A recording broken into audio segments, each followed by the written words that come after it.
Good morning, everyone. I am Amir Sir, present here in front of you with the 13th lecture of chapter Solid State. So, we have completed 75% of the chapter. Now, we are proceeding towards the last few topics of this chapter. So, the topic for today's discussion will be properties of solid. So, what are properties of solid? So, here we will discuss about the electrical and magnetic properties of solid. Let's begin with electrical properties of solid. So, on the basis of electrical conductivity, solids are classified into three types. So, on the basis of electrical conductivity, we can classify the solid into three types. First one is metal or conductor, second one is semiconductor, and third one is insulator. So, conductor, semiconductor, and insulators are the three types on the basis of conductivity. So, electrical conductivity of metal is very high and is of order 10 to the power 5 to 10 to the power 8 ohms inverse meter inverse. So, you have to remember it. What will be the electrical conductivity of metal? So, why they have high electrical conductivity? So, high electrical conductivity of metal conductor is due to their order, which is in range of 10 to the power 5 to 10 to the power 8 ohm inverse meter inverse. In metal, conductivity is strongly depends on number of valence electrons. So, if there is metal, so there will be valence electron, free electron. We know that metals have tendency to lose electrons. So, they have valence electron available per atom. So, therefore, it is said here that conductivity strongly depends on the number of valence electron available per atom. Electrical conductivity of a solid is due to movement of electrons.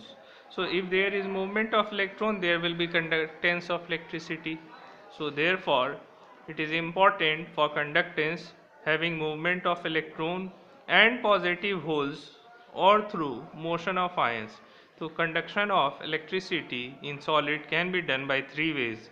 First one is movement of electrons, second one is by positive holes which is created or through motion of ions.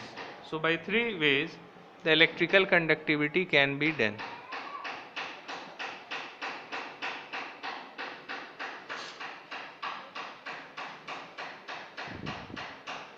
Again I am repeating, in case of metal, conductivity strongly depends on the number of valence electron available per atom.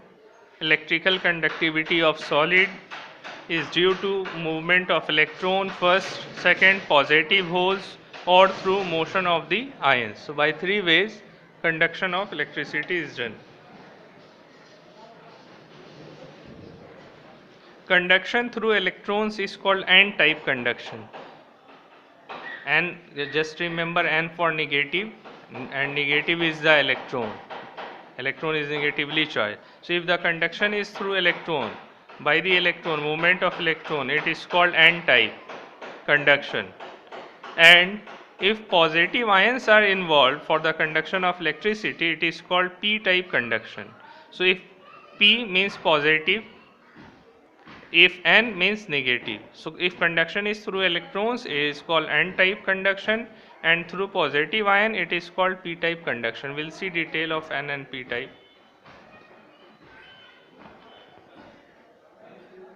Now, pure ionic solid, where conduction takes place only through motion of ions. So, if there is pure ionic solid, then in that case the conduction will take place only through the motion of ions.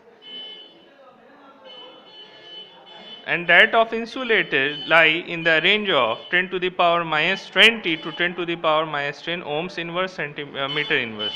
So, keep in mind why the insulators are not conductor of electricity, because the range in which they fall is very large, that is 10 to the power minus 20 to 10 to the power minus 10 ohm inverse meter inverse.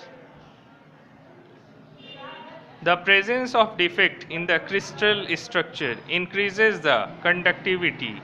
So, keep in mind with the doping, by increasing temperature, with the once the defect is created, the conductivity of the structure increases, means they get good conductor, their conductivity increases. The solid whose conductivity lies between those of metallic conductor and insulator are called semiconductor. So such type of solid whose conductivity lies between those of conductor and insulator are called semiconductor. Further, so semiconductors have conductivities lies in the range of 10 to the power minus 6 to 10 to the power 4. So what is the conductivity range of semiconductor? So they are 10 to the power minus 6 to 10 to the power 4 ohm inverse meter inverse. The solid which do not allow the passage of electrical current through them are called insulators. So whom we call insulator? So such types of solid which do not allow passage of electrical current through them are called insulator. So examples are wood, rubber, sulfur, phosphorus. So these all are the examples of insulators. Conductivity of semiconductor and insulator is mainly due to the presence of interstitial electron and positive holes in the solid. So we have seen that type of defects. So in that defects we have seen that the electrons are present at the interstitial position, holes were created. So it is said that semiconductor and insulator may have the conduction only when their electron present at interstitial position and positive holes in the solid due to imperfection. So at that time they can have the conductivity. The conductivity of semiconductor and insulator increases with increase in temperature. So with increase in temperature, the conductivity of semiconductor and insulator increases due to the fact that with increase in temperature, large number of electrons from valence band can jump to conduction band. So what is the reason that by increasing temperature the conductivity of semiconductor and insulator increases? So reason is due to the because with increase in temperature, large number of electrons from valence band can be jumped to conduction band. We're going to see what is valence band and conduction band.